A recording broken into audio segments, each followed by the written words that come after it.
Hi, welcome to Road Trip. I'm Derek Smith. Well, today was day one of the road trip, and we went to the Grand Canyon. And Grace, I have to say, was very popular with the Asian crowd that was there.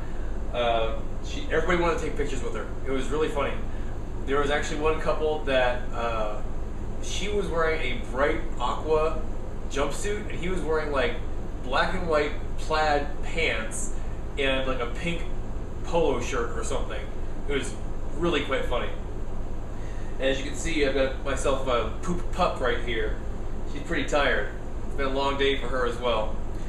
But now we are in Vegas, so she's going to be resting, and I'm going to be heading out for the evening here a little bit. But not before I, finish talking to you all. I mean, it's not Vegas without neon and gambling and a 24-hour buffet. And what is Vegas without a cocktail after a long day? So, cheers to that. It's been a very long day. So, I actually wanted to address something that was brought up. I was written to and asked about vegan and vegetarian options. And it's actually not as hard as people think. There are a lot of options out there, and I'm going to just throw out a couple of really simple ideas for you, Scott.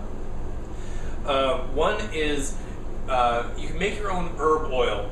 Just you can go to your grocery store and get just a blend of they sell it. It's a blended oil of canola and olive oil. I think it's an 80-20 ratio, and just add that with some fresh herbs of your choice, but the more subtle ones. The ones that work best would be like basil, rosemary, thyme. Parsley is also a really good one to use. But you want to stay away from the ones that are more powerful in flavor, such as cilantro or sage, because they'll overpower everything else. Throw in some garlic and some shallot, and just you can at home you can just throw it in the blender, or if you have a stick blender, you can put it into a bowl. It'll blend it up really nicely. Use that to drizzle over your vegetables that you want to use, and then you can roast them, grill them. There's a lot of different things that you can do with that. Some vegetables that you might want to consider are carrot, parsnip, bell peppers of any color. Portobello mushrooms are always going to be very popular, as well as eggplant. Asparagus, onion, potato, tomato, corn is another one that you could actually use. You can, like I said, roast it, grill it. Either way, you can, once it's all together, you can cut it down, throw it into a salad, and just have a vegetable salad with a nice light vinaigrette. Or you can even throw in some pasta and have a vegetable salad if you want to. Another thing that you can do is take like large pieces of eggplant, bell pepper, squash or zucchini, portobello mushrooms, any of the larger vegetables, and you can layer them and then cut them with just a plain old round cookie cutter. Just cut them on there, and you can actually take the whole thing right as is and just put it into the oven, and just after you've roasted them, of course. Roast them first or grill them, and then cut them, you layer them, cut them with a cookie cutter, put them right into the oven, and you're going to make a nice vegetable Neapolitan. Another thing that you might want to consider, and this is going to be my tip of the day, if you're wanting to make a sauce, especially if you're a vegetarian or vegan, one way to make a good sauce is take whatever vegetables you like. Remember my motto, a recipe is just a guideline.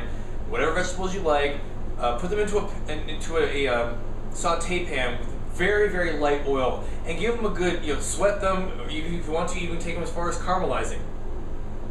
And then you want to deglaze with some white wine, because that'll bring up all the fond at the bottom of the pan, and just give you a really great flavor. They do have vegan white wines out there. You just have to make sure you're shopping in the right place. But so you deglaze with the white wine, get all that fond, little bits of flavor off the bottom of the pan, and then you can add water. Since you're going to be a vegan or vegetarian, add water, and then you're going to bring the whole thing bring it up to a boil, and then as soon as it comes to a boil, reduce to a simmer and just let it go. All those flavors are going to come out of the vegetables and into the water, the wine, and just really concentrate to a really good flavor.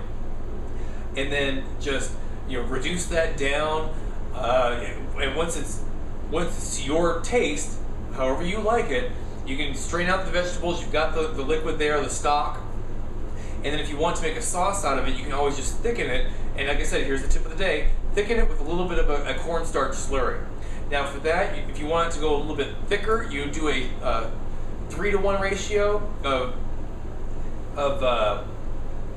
1-to-1 ratio for thicker, 1 tablespoon of cornstarch to 1 tablespoon of water.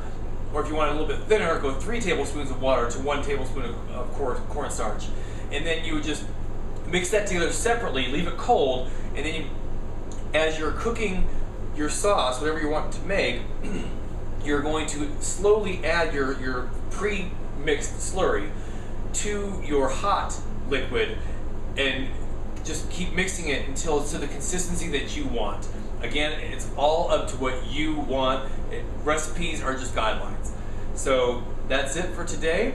It's been a very long day. Drove from Phoenix to the Grand Canyon with a stop off in Flagstaff, and then from Grand Canyon to here in Vegas, stopped off in Kingsman, Arizona.